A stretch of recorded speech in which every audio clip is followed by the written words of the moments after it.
আসসালামু আলাইকুম রহমতুল্লাহি বরকাতু। সম্মানিত দিনী ভাই ও বোনেরা, সকলে আল্লাহর মেহেরবানিতে অবশ্যই ভালো আছেন।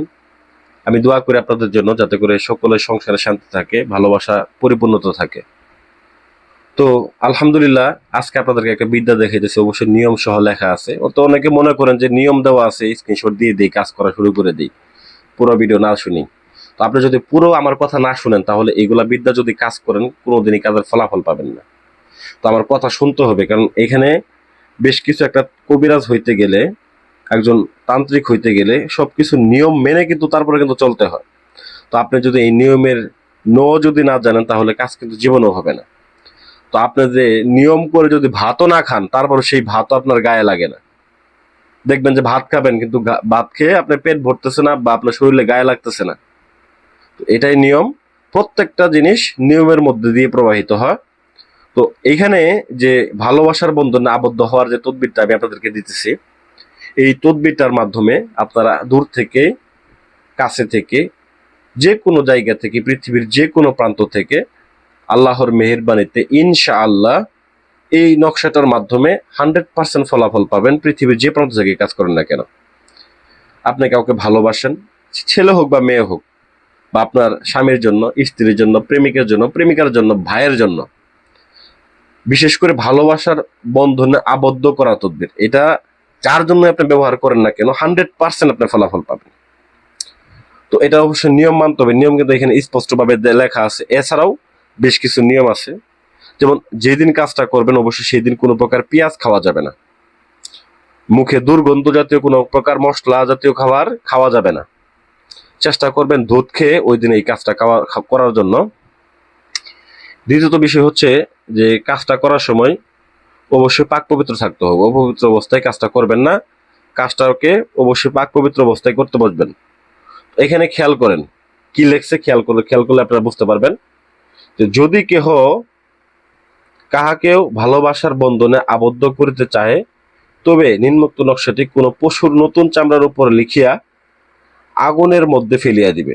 আল্লাহর রহমতে সে তাহার ভালোবাসায় পাগল হইয়া যাইবে। নকশার নিচে উভয়ের নাম ও তাহার মাতার নাম লিখবে।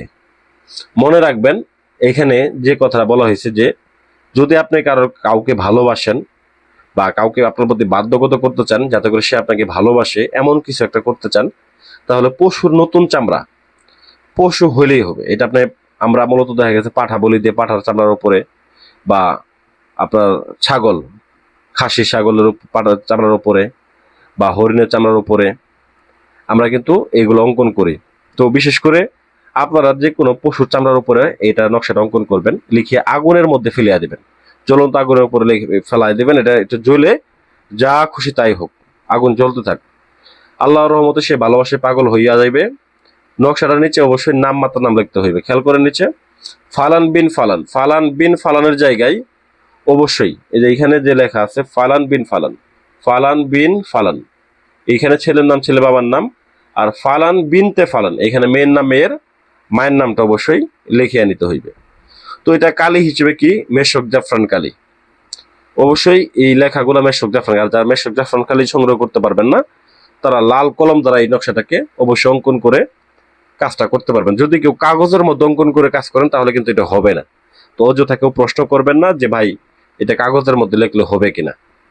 তো এইভাবে যদি কাজটা করেন, তো আপনার ভালোবাসার মানুষ, মহব্বতের মানুষ পৃথিবীর যে প্রান্তেই থাকুক, নিয়ম যদি মেনে কাজ করতে পারেন, তো বিশেষ করে এই কাজটা করার ক্ষেত্রে নিরিবিলি একটা জায়গায় বসে তারপর কাজটা করবেন। সব থেকে বড় নিয়ম হলো এটার অনুমতি, এবং অনুমতি নিয়ে গুরুর কাছ থেকে, আপনার তো অবশ্যই গুরু আছে, গুরুর কাছ থেকে অনুমতি নিয়ে কাজ করবেন। আপনার গুরু না থাকলে আমার কাছ থেকে অনুমতি নিতে হবে।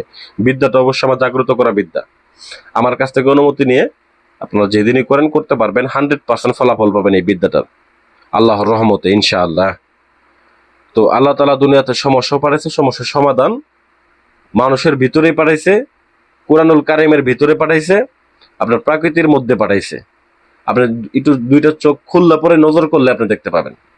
তো শয়তানের ধোঁকা থেকে বাঁচতে চাইলে এই বিদ্যাটা ব্যবহার করেন, 100% ফলাফল পাবেন। অযথা ভণ্ডতান্ত্রিক কবিরাজের পিছনে নাও ধরে নিজের কাজ নিজের সমাধান করে নেন। ধন্যবাদ সবাইকে। ভিডিও ভালো লাগলে ভিডিওতে লাইক করবেন, চ্যানেলটা সাবস্ক্রাইব করতে ভুলে যাবেন না। আসসালামু আলাইকুম ওয়া রাহমাতুল্লাহি ওয়া বারাকাতুহু।